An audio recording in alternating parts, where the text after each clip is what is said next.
I have to admit that this week I have a little bounce in my step, and you can probably see why as we find ourselves in stunning Portugal, while back home, well, let's just say it's winter time. Another reason for my good mood is that we're here to drive not one, but two new Porsche models.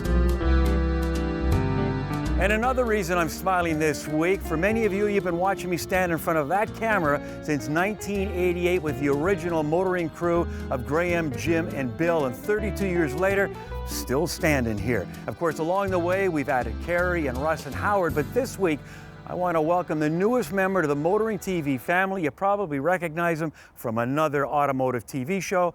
Zack Spencer, welcome to Motoring TV, man. I only came because I love the shirts. I'm kidding. It's great to be here. Now, it's his first show, but we've already got a dilemma. Explain. Yeah, we've got two cars from Porsche. We have the Porsche 718 and also the Macan GTS. And we're only going to put one on this week's show. Do you mind if I take the Macan? It's the best seller. And I'll do the Cayman on another show. First show, and already he's taken over. Anyway, let's sit back and check out the brand new Macan GTS with Motoring TV's Zack Spencer.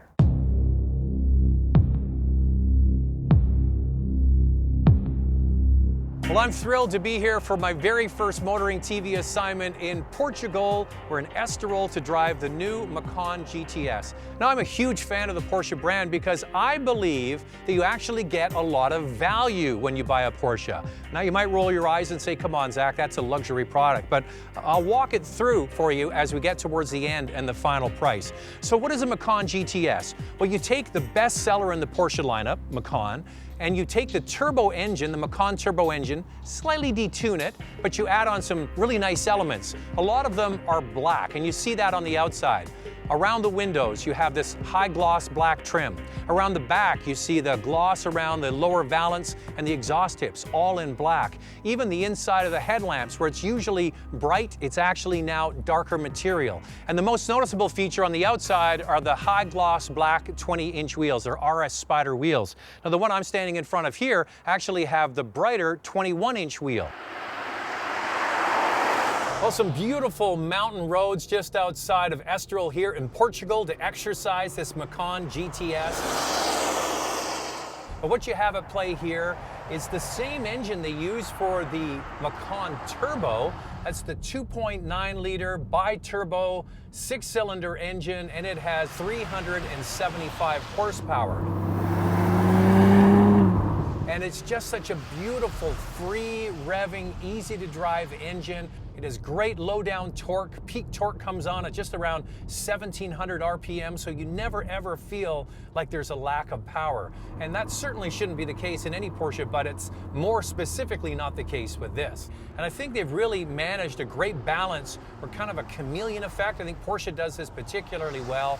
When the car is in its sort of mild settings, it's a great everyday, easy to drive car. And then you have the buttons here and the steering wheel that wake this beautiful engine up, firm up the suspension, and take advantage of these beautiful country roads. You remember Goldilocks and the Three Bears trying the different beds to find out which one was just right? Well, I think that the interior of this Macan is just right, the Goldilocks effect. Because what they've done at Porsche through different models is they've added bigger screens, but also glass panels in the middle. And they haven't done that to this car. They've kind of gone halfway. So yes, you get the big 10.9-inch screen that gives you all of the information people demand these days, including Apple CarPlay, but they left what I loved about the original Macan, all of these switches. It looks fantastic. You get in, you're like, wow, I paid a lot for this car and I get my money's worth. Plus you can drive down the road and hit a switch easily. So that's why I call it the Goldilocks effect.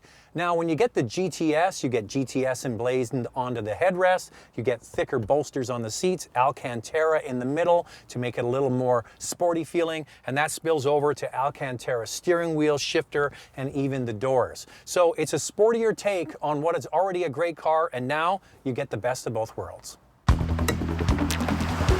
So I mentioned off the beginning, I believe there's some value with this Macan GTS.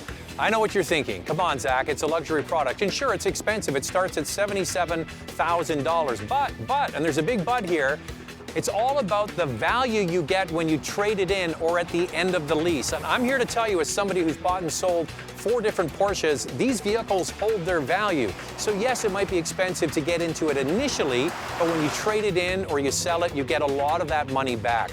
And this particular model has value as well, with standard air suspension and the same engine they use in the Macan Top Turbo model. It's a beautiful looking car. It's been a lot of fun being here in Estoril, Spain, and it's great to be on the Motoring TV crew. Well, that's a wrap for my very first show here at Motoring TV in Portugal. I should ask for this every week. But you know what? It's been great to be welcomed into the Motoring TV family. A lot of fun being here in Portugal, driving these Porsche cars. We have the 718s to feature, and also I drove the Macan GTS. Now, speaking of the 718, Brad's taking that assignment for an upcoming show, but he's not here. I think he's heading out on the racetrack, and we'll feature that in an upcoming episode. That's all the time we have for this show. We'll see you next time. More about this. We'll see you next time for more stories about cars and the people who drive them.